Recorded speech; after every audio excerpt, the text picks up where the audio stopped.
गुरु पूर्णिमा मनाना चाहिए, गुरु पूर्णिमा मनाते हैं। सभी प्रभु प्रेमियों को मेरा प्यार भरा राधे राधे। जितने भी सनातनी इस वीडियो को सुन रहे हैं, ये वीडियो हमारा विशेषतः उन वैष्णव भक्तों के लिए है, शिष्यों के लिए है, जो गुरु पूर्णिमा पर।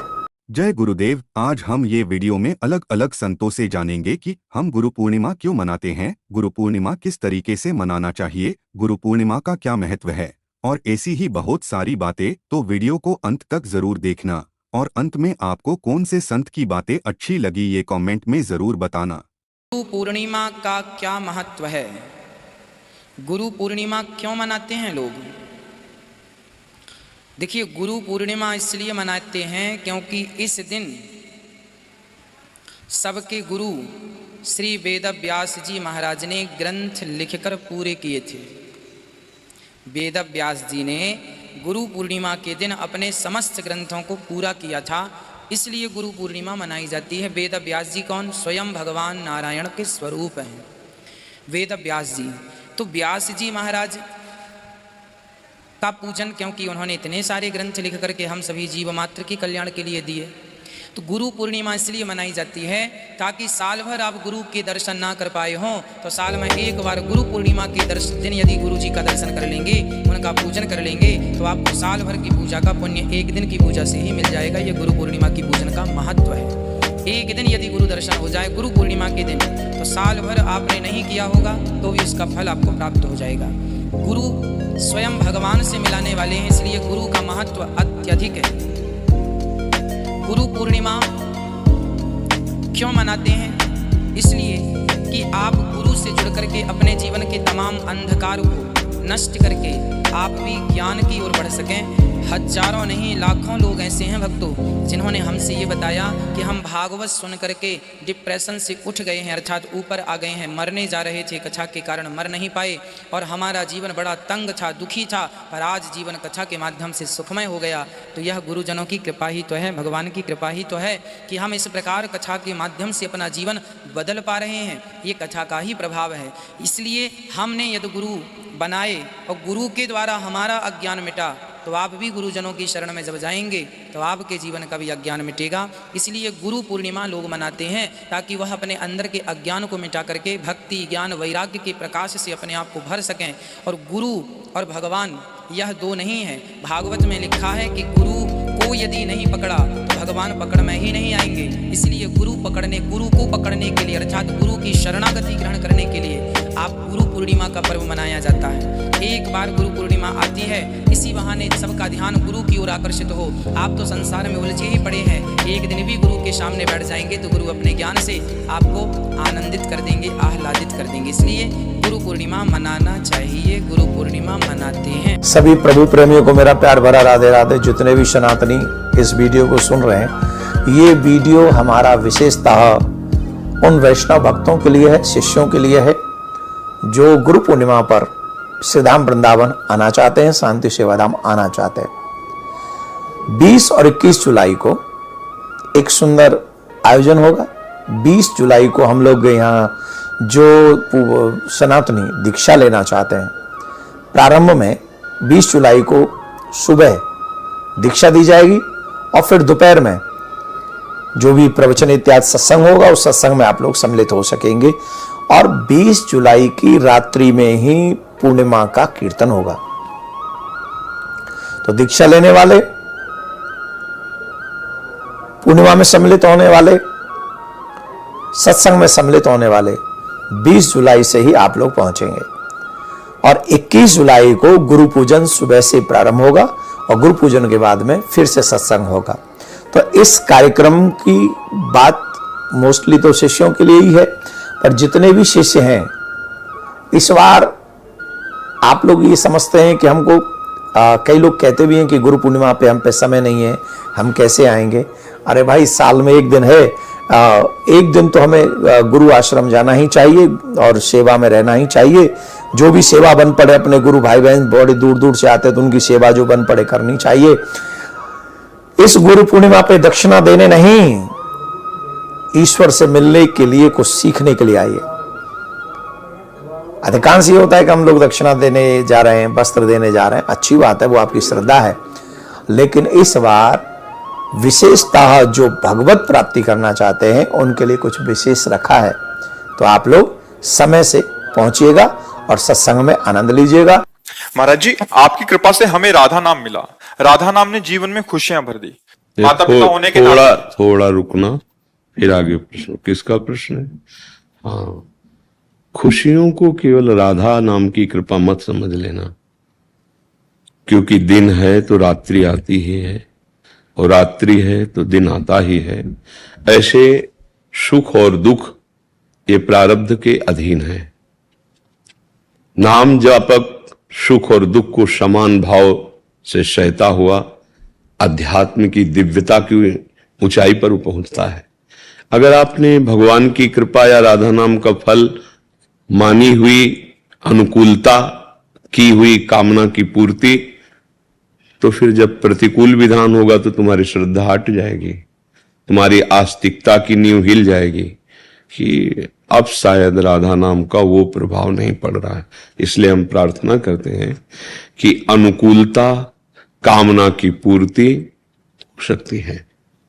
सुख और दुख पूर्व से निर्धारित हैं, समय समय पर वो प्रकाशित होते रहेंगे, चाहे आप दुरात्मा हो और चाहे महात्मा हो।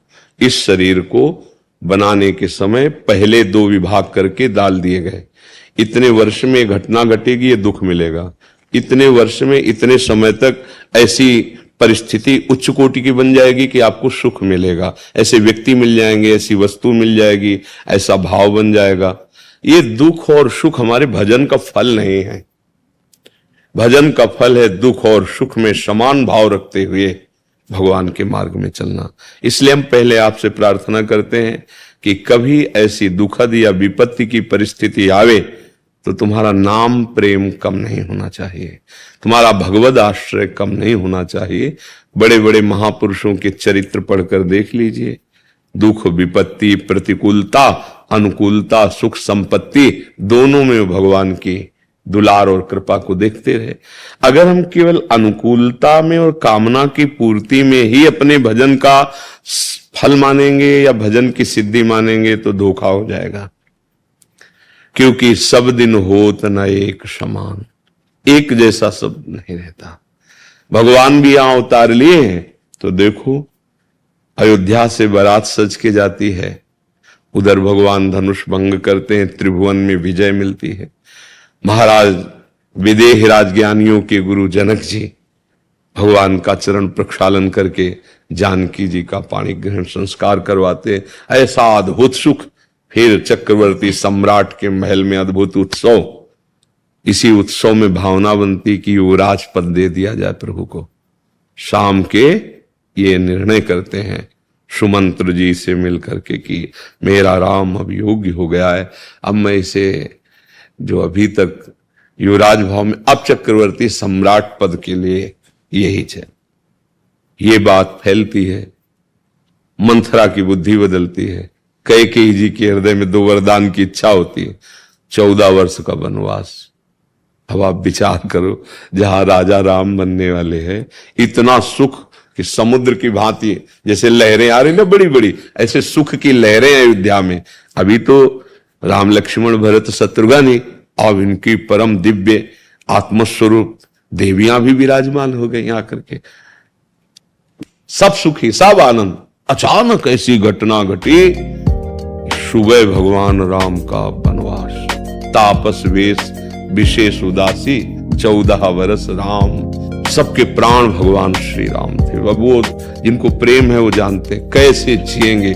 भाग पड़ी अयोध्या के सब नर नारी बाल भगवान के लिए, हम आपके बिना नहीं जी सकते।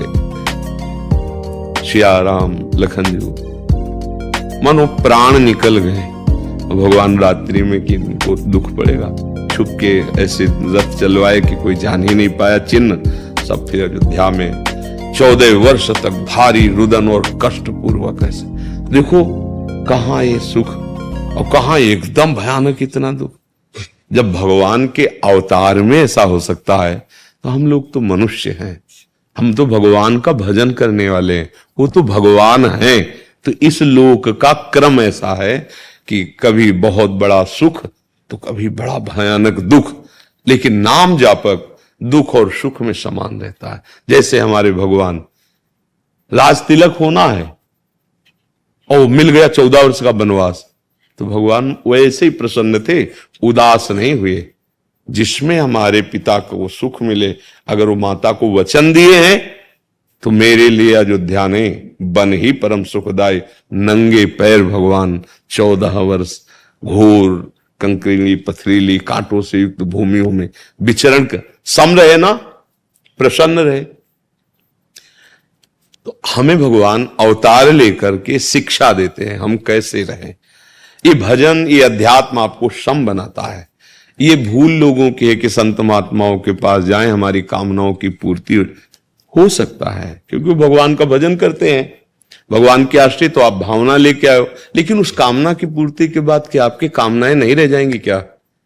बहुत सी कामनाएं, बहुत सी चिंताएं, बहुत सी आवश्यकताएं एक मिल जाए तो फिर कुछ नहीं रहे। वो है भगवान, जिनके प्राप्त करने के बाद कुछ प्राप्त करना बाकी नहीं रहता, जिनके जान लेने के बाद कुछ जानना बाकी नहीं रहता, वो प्रभु है।